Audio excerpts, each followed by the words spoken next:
দাদা, দাঁড়ান তো, একটা কথা ছিল। বললাম দাদা, আমরা একটা সাংস্কৃতিক অনুষ্ঠান করতেছি, তো আপনাকে ওই 1000 টাকা চাঁদা ধরলাম। 1000 টাকা দেওয়া যায় নাকি রে? আমার তো কিছু নাই, আমি কেন দিন? কি কিছু নাই রে?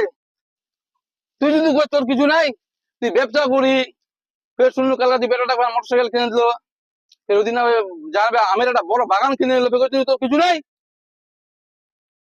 আচ্ছা, তোর মধ্যে লোকের লোক যদি তুমি 1000 টাকা চাঁদা নাই নিতে পারো, তাহলে বাড়ি গ্রামগঞ্জের লোক আছে, ওরা তো 50 টাকা দিবে করে। তুই ব্যবসায়ী লোকটা দিয়ে কথা রাখো। মুনাই দিবা বাড়ি।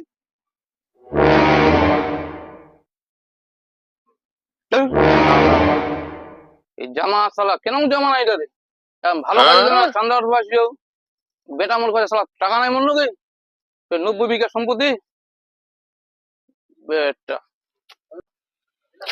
এবার সালা বুদ্ধিটা আলাদা করবো, আর এমনিতে সালা টাকা দেয় নাই। এবার সালা ঘটক সাজায় নাই, যা ঘটক সাজায় না, টাকা কিরকম নি বার আসমান আমি বার করিম টাকা, এটাই বুদ্ধি করো।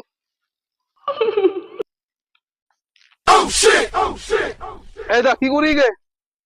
ভালো আছিস তো? বসু। হ্যাঁ ছু হলো কে যাইলো তাই? ও মুই না নাই, এটা এই ছেলের খোঁজে আসি জানো।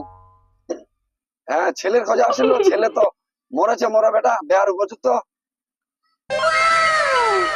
ও যাই হোক, মোটামুটি কাজ হয়ে গেল। তোর যখন তোর বেটা আছে বিহার উপযুক্ত, তাহলে গল্পটা বইটাই ছাড়ে নেবে ভাই। আচ্ছা বেটা তো বিয়ে দিব, আচ্ছা দান টান পে কিরম নিব? মুই ফের দান কিনিম, মরতে লোকে কইবে কি কিছে, সে অনুসারে লোকে দান দিবে। হ্যাঁ সেরকম তো কিছু নাই, 9 বিঘার মতন ছে জমি। বেটাটার মতো সরকারি চাকরি করে, মাস্টার টিচার। হ্যাঁ ভগবানের আশীর্বাদে যেগুলো আছে আমার সংসার ভালো চলে, দিব্যিসে চলে। হ্যাঁ যেরকম সেরকম বড় লোক লাগতো মাটি দিম মুই, মোর আগামী দিবের পারে। এত কিছু সে তোর নাই জানো, তা আমি গোটা দুনিয়াটা খুঁজে বেড়াই ভালোই ভালো ছেলের বাপ দিয়ে বলবে। যাক, তোর সঙ্গে দেখা ভালো লাগে। আচ্ছা দা, যা শুনু খুব ভালো। আচ্ছা মুই বলতে ভুল হয়ে বুঝালো, মানে গ্রামের সবাই আর কি মিলে এখন আমরা সাংস্কৃতিক অনুষ্ঠান না বালি,